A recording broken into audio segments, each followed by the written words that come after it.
नया chapter start करते हैं। ये भी बड़ा है और इसमें भी 2 जेनेटिक्स हैं, जेनेटिक्स फर्स्ट, जेनेटिक्स सेकंड, है ना। बड़ा है तो इम्पोर्टेंट भी है और इससे क्वेश्चन भी आते हैं, है ना। सरल क्वेश्चन आएंगे, ऐसा नहीं है आप पढ़े रहोगे कापी भी तो भी आपसे डायरेक्ट क्वेश्चन बन जाएंगे। ठीक है, तो स्टार्ट करते हैं। सबसे पहले जेनेटिक फर्स्ट, इसमें मेंडल वाली जेनेटिक्स आएगी जो आप लोग पढ़े हो। फिर दूसरे नंबर जेनेटिक्स में आती है मॉलिक्यूलर जेनेटिक्स, डीएनए वगैरह। ठीक है, तो ये स्टार्ट करते हैं। इसमें सबसे पहले आपको मैं मोटे मोटे टॉपिक बता देता हूं कि हमें पढ़ना क्या है। ठीक है, चलिए तो लिखेंगे सबसे पहले टॉपिक।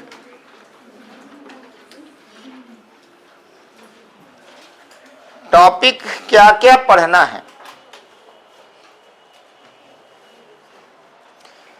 पहले में तो हम लोग कुछ नहीं पढ़ेंगे, सबसे पहले इंट्रोडक्शन देखेंगे जो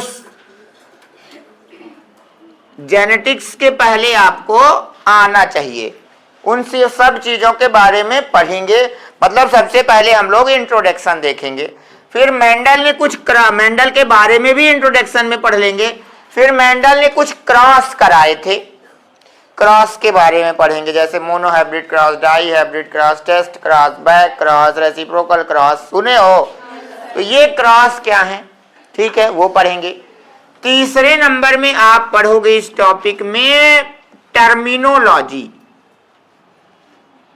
टर्मिनोलॉजी का मतलब होता है शब्दावली, जैसे उसमें कोई शब्द यूज हुआ, अब तुम उसका मतलब ही नहीं जानते हो, जैसे होमोलॉगस, एनालॉगस, है ना, एलील क्या है, जीन क्या है, आप जानते ही नहीं हो, है ना, जीनोटाइप, फिनोटाइप, है ना, ये सब क्या है, ये टर्मिनोलॉजी है। तो ये इस प्रकार से ये मेंडेलियन जेनेटिक्स में इतना हम लोग ऐसे लगभग ये पहला इसमें खत्म करेंगे। ये एक पार्ट 1 खत्म होगा इसका।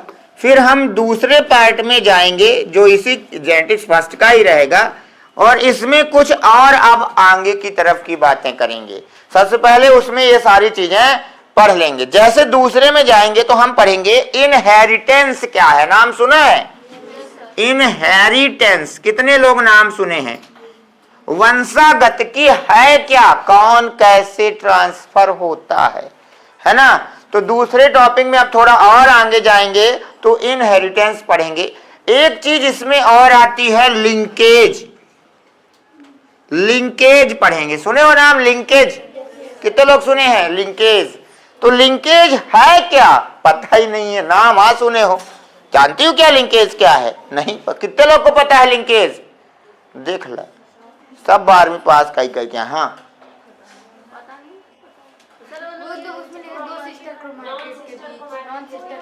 है ना।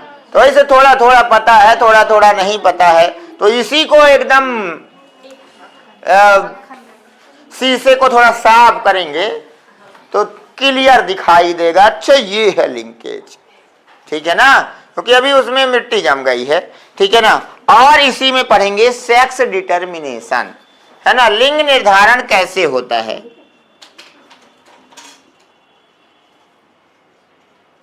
सेक्स डिटर्मिनेशन, लिंग निर्धारण, सेक्स डिटर्मिनेशन, ठीक है। तीसरे नंबर के पार्ट में हम लोग चलेंगे, अब इससे भी थोड़ा ऊपर और आगे चलेंगे तो इसमें हम लोग पढ़ेंगे म्यूटेशन वाला पार्ट। क्या पढ़ेंगे, म्यूटेशन, उत्परिवर्तन, सुने हो नाम, तो म्यूटेशन पढ़ेंगे इसमें।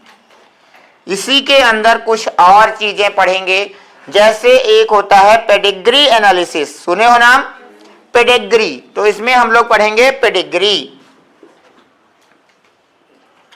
पेडिग्री जानते हो ना, क्या है पेडिग्री, सर पता नहीं तुम क्या लिखवाते रहते हो, ये क्या है पेडिग्री, सर ये कुत्ता खिलाने वाली एक बिस्किट आती थी लगता है। पेडिग्री एनालिसिस क्या है, हमारे किसी भी बीमारी को जो जेनेटिक में रही हो वो आगे कैसे गई हो, इसको मतलब हम ग्राफ के द्वारा रिप्रेजेंट करेंगे। आपने ऐसे देखा होगा, ऐसे चित्र बने रहते हैं, ऐसे फिर ऐसे ऐसे काला ऐसे, ये पेडिग्री एनालिसिस है, है ना, कि ये ग्रसित था, ये था ऐसा, तो इसकी पीढ़ी में अप टू पीढ़ी में कैसे होंगे। ठीक है, ये पढ़ लेंगे, फिर लास्ट में इसका पढ़ेंगे। तो ये जेनेटिक्स फर्स्ट खत्म होगी, जेनेटिक डिसऑर्डर, बीमारियां जेनेटिक वाली, है ना, कुछ सिंड्रोम, है ना, पटाऊ सिंड्रोम, है ना, डाउन सिंड्रोम, क्लिनफिल्टर सिंड्रोम, तो सिंड्रोम भी आएंगे इसी में। ठीक है, तो फिर पढ़ लेंगे जेनेटिक डिसऑर्डर। इस प्रकार से हम लोग को पढ़ना है। ठीक है, लिख ले।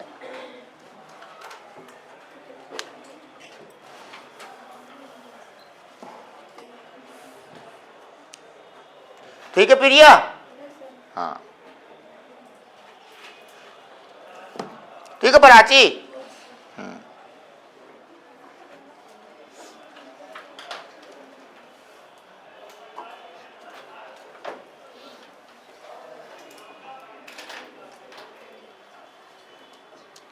चलो स्टार्ट करते हैं, इंट्रोडक्शन से। चलिए लिखिए इंट्रोडक्शन।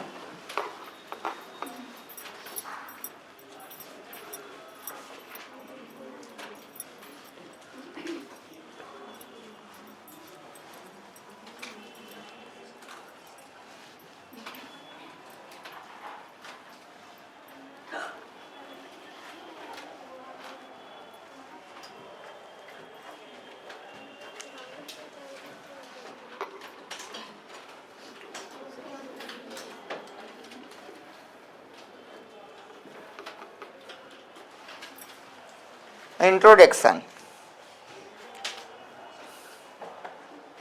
अब हम पढ़ क्या रहे हैं, चैप्टर का नाम है जेनेटिक्स। क्या नाम है बताओ कोमल? जेनेटिक्स। तो जेनेटिक्स पढ़ रहे हैं तो निश्चित तौर पर यह बात जीन लेवल तक की हो सकती है, बोले तो डीएनए आरएनए तक की बात हो सकती है।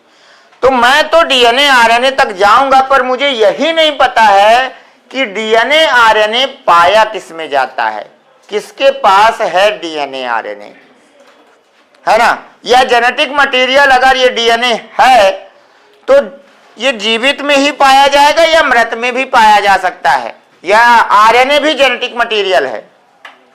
आरएनए भी है क्या? ऐसी बात है? मतलब आप मुझे ये बताओ कि एक लिविंग सेल का जेनेटिक मटेरियल क्या हो सकता है ना। जेनेटिक मटेरियल ऑफ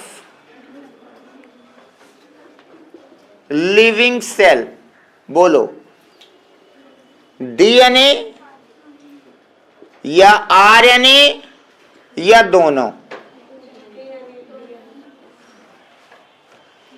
एक जीवित कोशिका का जेनेटिक मटेरियल क्या है? दोनों? क्या ऋचा? ये कि ये दोनों? तीसरा मतलब क्या? पहला, दूसरा, तीसरा। इसका आंसर होगा ये।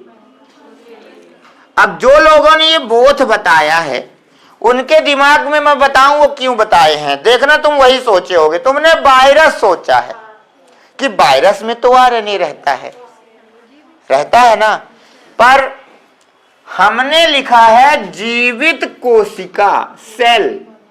और you must be remember that virus is not a cell. Virus को ए सेलुलर कहा गया है, कोशिकीय। अब मैंने किसकी बात की है? कोशिका की। इसीलिए किसी भी लिविंग सेल का जेनेटिक मटेरियल केवल और केवल, आपसे ऐसा पूछे कि इस दुनिया का पहला जेनेटिक मटेरियल क्या था, तो आरएनए हो जाएगा। लेकिन लिविंग सेल का जेनेटिक मटेरियल केवल और केवल, बनाते चलो, यहीं से सवाल चालू हो गए हैं।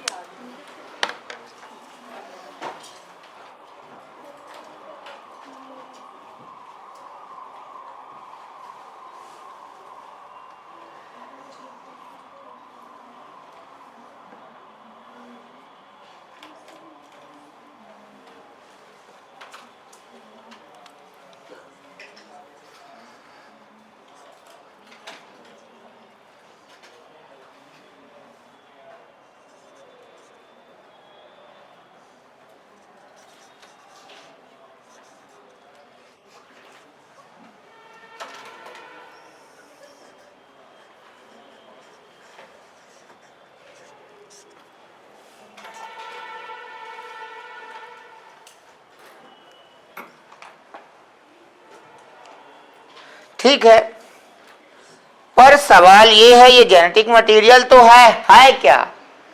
तो डीएनए सामान्यतः न्यूक्लिक एसिड है ना? तो लिखेंगे, पहले लिखेंगे आप लोग डीएनए।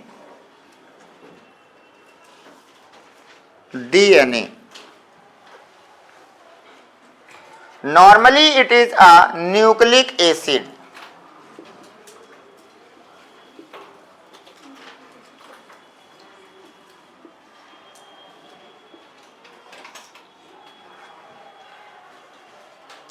सामान्यतः ये न्यूक्लिक एसिड है। क्या है बताओ? ये न्यूक्लिक एसिड है।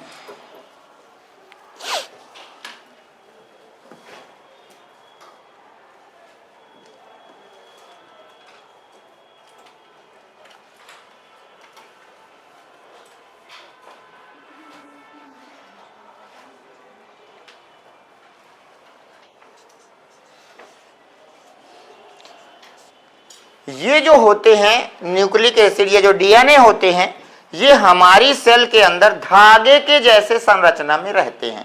जैसे धागा होता है ना लंबा सा, ऐसे रहते हैं। तो इसमें लिखना है, लिखेंगे यह धागे की समान संरचना में प्रेजेंट होते हैं। Present in thread like structure.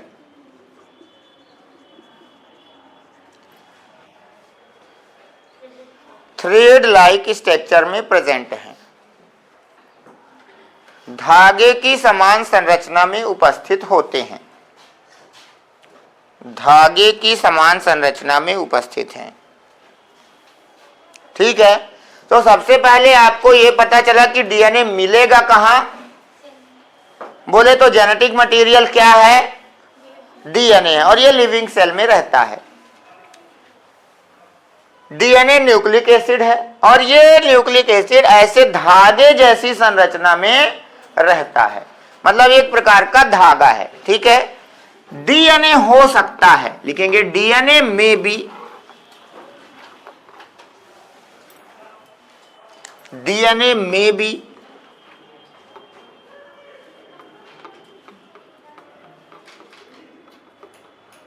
Double stand, single stand and circular.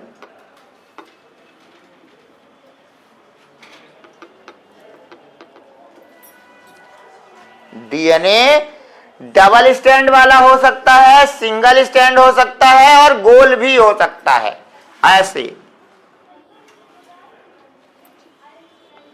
ऐसे, और डबल स्टैंडर्ड सर्कुलर ऐसे भी हो सकता है। ठीक है,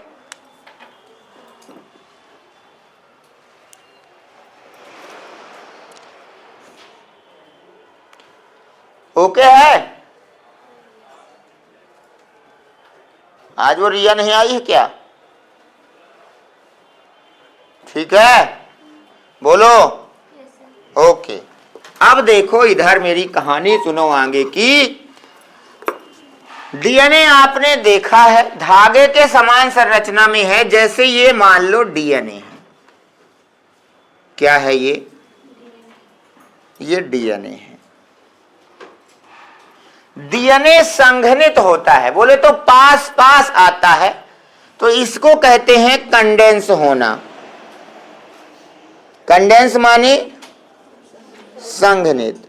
तो जब डीएनए संघनित होता है तो थोड़ा पास पास ऐसे हो जाता है। जब डीएनए संघनित हो जाता है तो इसे क्रोमैटिन कहते हैं। तो देखो डीएनए की एक निश्चित लंबाई का टुकड़ा जीन भी कहलाता है। What is gene? निश्चित लंबाई का टुकड़ा जिसमें कोई जानकारी, कोई कोड है, जेनेटिक कोड, वही क्या है? जीन है। अब ये क्या हो गया? कंडेंस है, संघनित हो गया, तो क्या बन गया? ये क्या बन गया जी आसमा? क्रोमैटिन बन गया। ये सोमैटिन नहीं, क्रोमैटिन। हाँ, फिर ये और संघनित हो गया, मोर कंडेंस।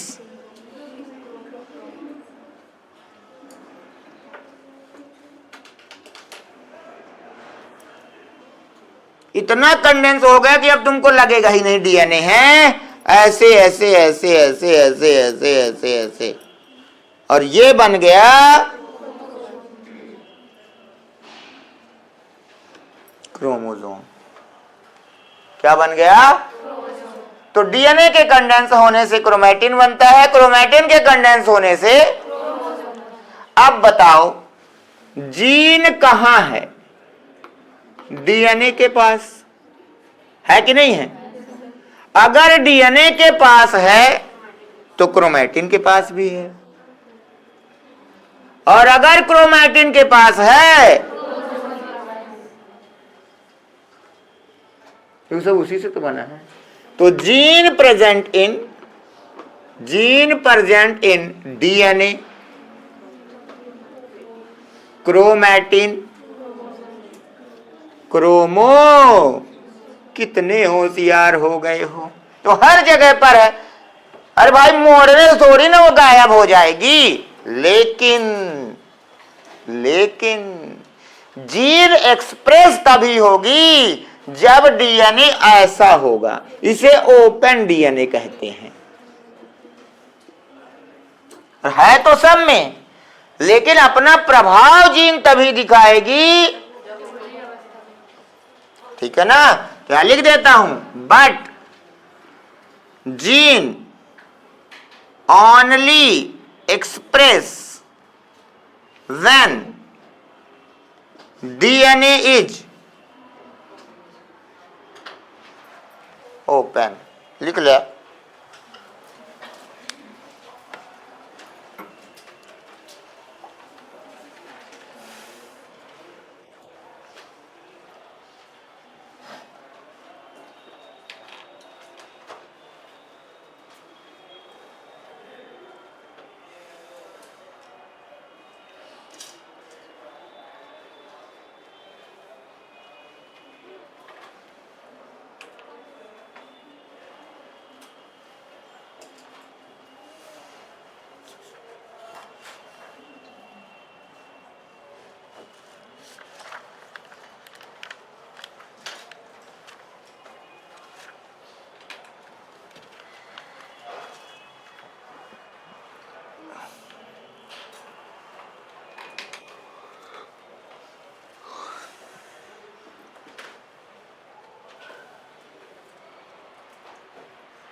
हो गया?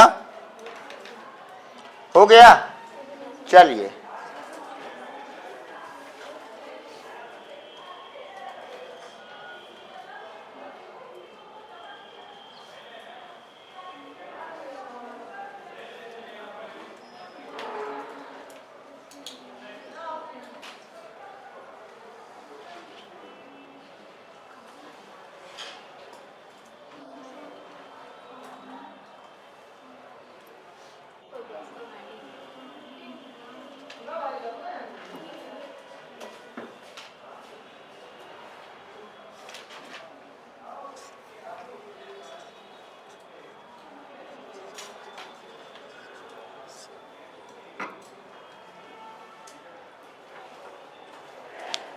है, चले आगे। चलो, तो ये हुई बात। कुछ पॉइंट बताते हैं जीन के बारे में और उससे संबंधित लिखेंगे। डीएनए की निश्चित लंबाई का टुकड़ा जीन है। डीएनए की निश्चित लंबाई का टुकड़ा जीन है। Part of fix length of DNA, fix length of DNA is a gene. DNA की निश्चित लंबाई का टुकड़ा क्या है? जीन है।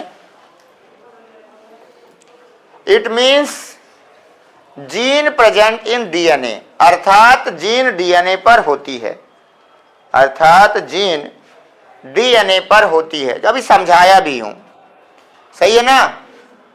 अर्थात जीन डीएनए पर होती है। आगे लिखेंगे अगला।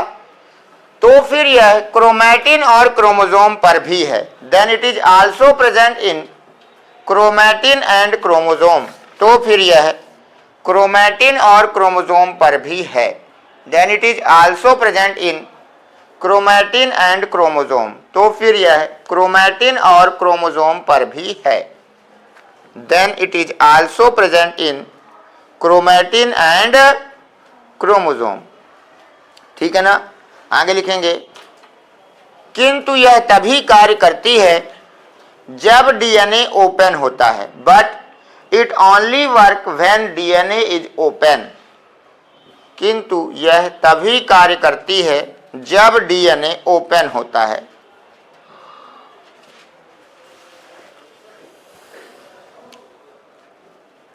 डीएनए सामान्यतः खुली अवस्था में ही होता है। DNA normally present in open stage. DNA सामान्यतः खुली अवस्था में होता है। DNA normally present in open stage. काहे में होता है? खुली अवस्था में होता है। अगला, डीएनए ऐसे लिखना, जीन, जीन एक निश्चित कैरेक्टर या ट्रेट को रखती है। निश्चित कैरेक्टर या ट्रेट को रखती है।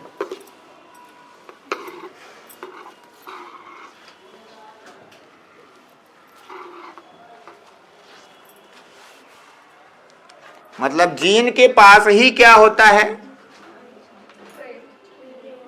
बताओ, कैरेक्टर एंड ट्रेट। अब कैरेक्टर और ट्रेट में तुम लोग थोड़ा जानते हो इसके बारे में कि नहीं जानते हो? कैरेक्टर क्या है? जैसे हमने कहा आंखों का रंग, ये कैरेक्टर है। अब आंखों के रंग, नीली आंखें, काली आंखें, ये ट्रेट हैं। समझ गए? तने की लंबाई कैरेक्टर है, लंबा और बौना ट्रेट है। समझ गए? तो कैरेक्टर के प्रकार को ही क्या कहते हैं? ट्रेट है। समझ गए? लक्षण के जो प्रारूप प्रकार निकल रहे हैं वो क्या है? समझ गए? ठीक है ना? बालों का रंग, भूरे बाल, काले बाल, तो बालों का रंग क्या है? कैरेक्टर, और वो क्या है? ट्रेट। तो ये है जीन के पास। ठीक है, आगे चलते हैं। आगे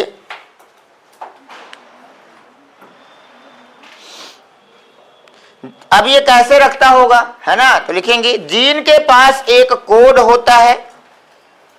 gene has a special code. Gene के पास एक विशेष कोड होता है जिसमें यह कैरेक्टर को रखता है। In which it keep the character. Gene के पास एक कोड होता है।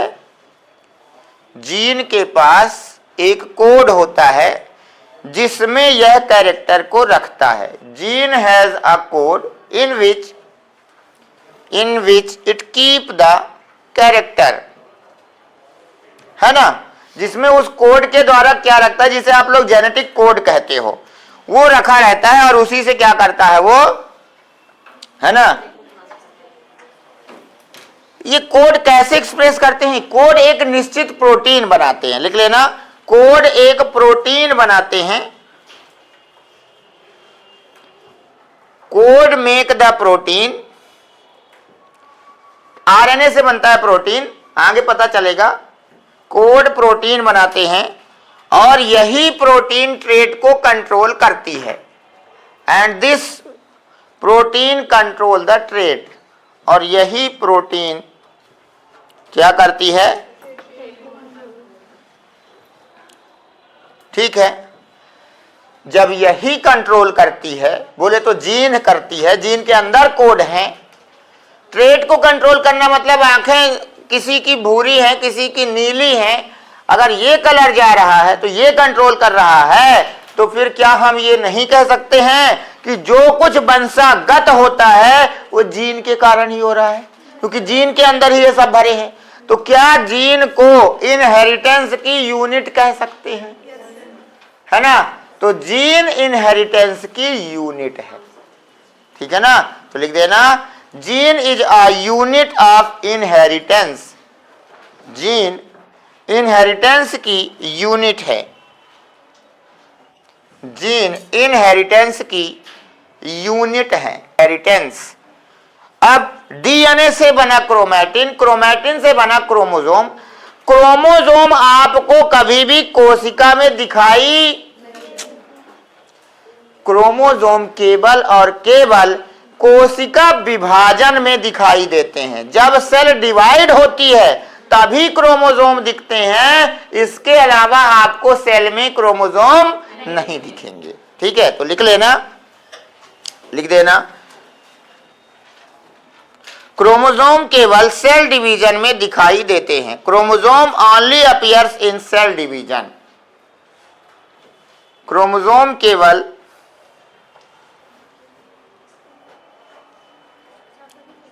सेल डिवीजन में, कोशिका विभाजन में दिखाई देते हैं, है ना? तो जब कोशिका विभाजित होती है तभी क्या दिखाई देते हैं कि क्रोमोसोम है, ठीक है? आगे मेरी बात सुनो।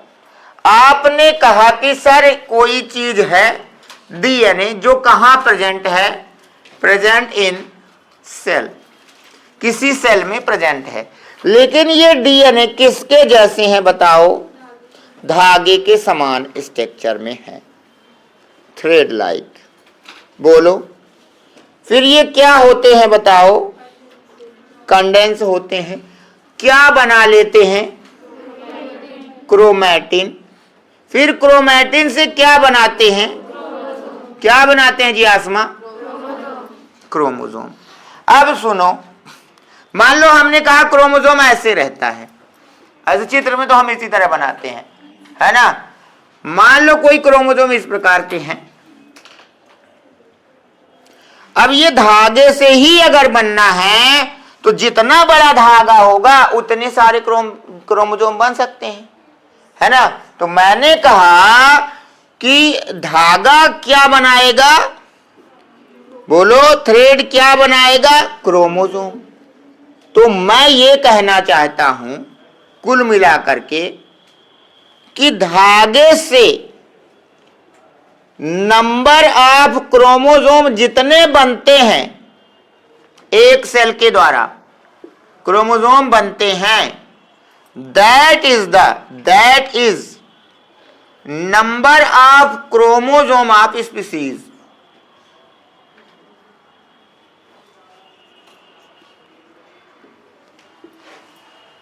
नहीं समझे? जैसे ये धागा है, जैसे ये धागा है ये, और इससे बन गए 23 पेयर क्रोमोसोम,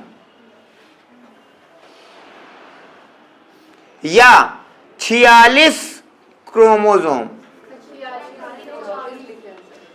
46 क्रोमो, तो हम कहते हैं ये ह्यूमन में संख्या है क्रोमोसोमों की। तो ये संख्या कहां से आती है? हमारी कोशिका का जो थ्रेड धागा है वो उस धागे से 46 क्रोमोसोम बन जाते हैं। इसीलिए हम कहते हैं कि हमारी बॉडी में 26 क्रोमोसोम या 23 पेयर क्रोमोसोम है। तो उस धागे से जितने बन जाए वही उसका क्या कहलाता है? Number of chromosome. हाँ एक सेल में, क्या पूरी बॉडी में है? आगे बात समझ में? हाँ लिख लीजिए।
तो ये एक सेल का होता है, तुम क्या सोचती थी? सर मुझे लगता था कि ये टोटल मतलब एक सेल में नहीं पूरी बॉडी में है। Yes sir. एक सेल में एक क्रोमोसोम होगा तो कुल मिला करके पूरे शरीर में 46 थे नहीं हैं। सर मुझे ये नहीं पता कि एक सेल में इतने सारे क्रोमोसोम होते अच्छा चल, आज पता चल गया। हैं। Yes sir. ठीक है।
हो गया क्या?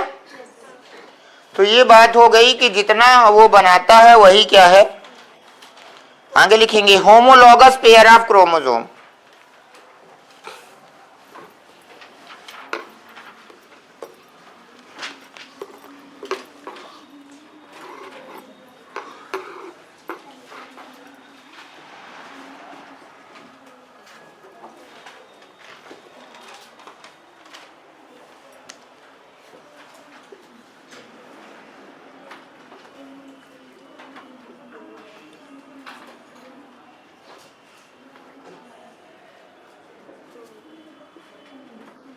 Homologous pair of chromosome.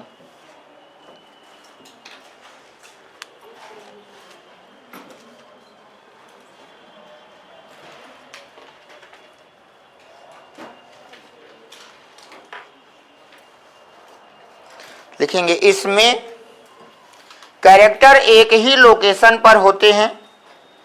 In this character present in same location. In this character present in same location. इसमें कैरेक्टर एक ही लोकेशन पर होते हैं। एंड आल्सो अपीयर सेम, और सेम दिखाई देते हैं, और सेम दिखाई देते हैं।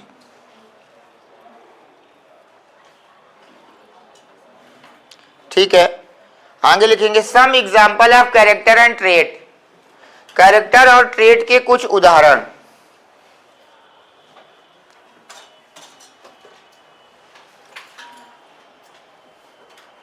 सम example of character and trait.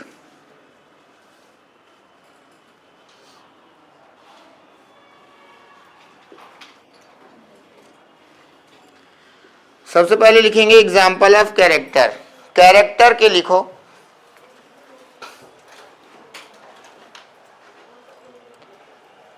जैसे आई कलर, आंखों का रंग, क्या है ये? कैरेक्टर है। हेयर कलर,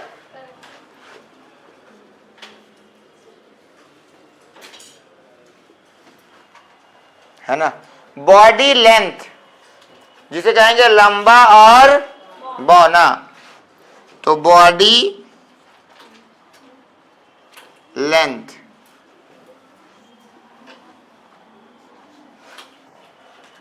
ये सब क्या है बताओ? एग्जाम्पल है कैरेक्टर। कैरेक्टर के। आगे लिखेंगे example of trait, example of trait.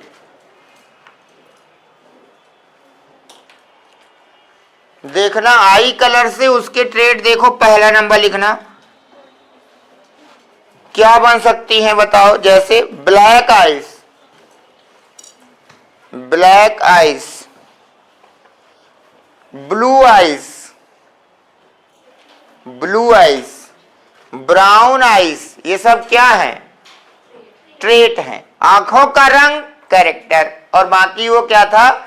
तो बताओ मेंडल ने अपने प्रयोग में मटर से कितने ट्रेट लिए थे? इसीलिए तो बोला, अच्छे से सुनो। जब कैरेक्टर 7 लिया था तो ट्रेट कितने रहे होंगे? एक प्रभावी, दूसरा अप्रभावी, तो कै ट्रेट हो गए।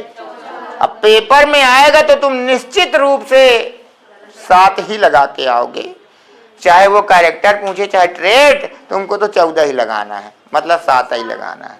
कैरेक्टर पूछेगा तो, ट्रेट पूछेगा तो, इसीलिए तो पढ़ा रहा हूं, है ना जी। तो ये क्या हो गया? आई कलर हो गया। दूसरा लिख लेना, अगला उसके नीचे ब्लैक हेयर, ब्राउन हेयर। जैसे ये है ना, ये कैरेक्टर है। ब्लैक और ब्राउन हेयर, ये क्या है? ट्रेट है, हैं? वो नहीं सब नहीं लिखना है।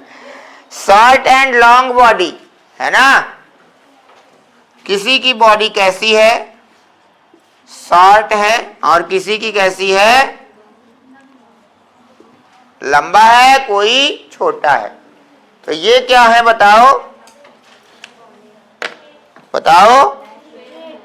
चलिए, ये कुछ मैंने आपको क्या बताई? इंट्रोडक्शन बतलाया, ठीक है। अभी हेडिंग डालेंगे जेनेटिक्स, कल से स्टार्ट होगी जेनेटिक्स। तो ये क्या था? इंट्रोडक्शन। जेनेटिक्स क्या है? जेनेटिक्स क्या है? ब्रांच ऑफ बायोलॉजी, बायोलॉजी की ब्रांच है जिसमें हेरिडिटी और वेरिएशन का अध्ययन किया जाता है। कल होगा इसका अध्ययन। अब वेरिएशन मतलब विविधता, चेंज जो आते हैं वो, और हेरिडिटी मतलब वंशागत कैसे होते हैं एक से व्यक्ति। इतनी जल्दी तो कल भी नहीं हो पाएगा, अभी तो चलेगा ही ऐसे, तो धीरे धीरे हफ्तन और ज्यादा, 1 आध हफ्ता हम कहाँ चुकी है भाई। ठीक है, तो मिलता हूं।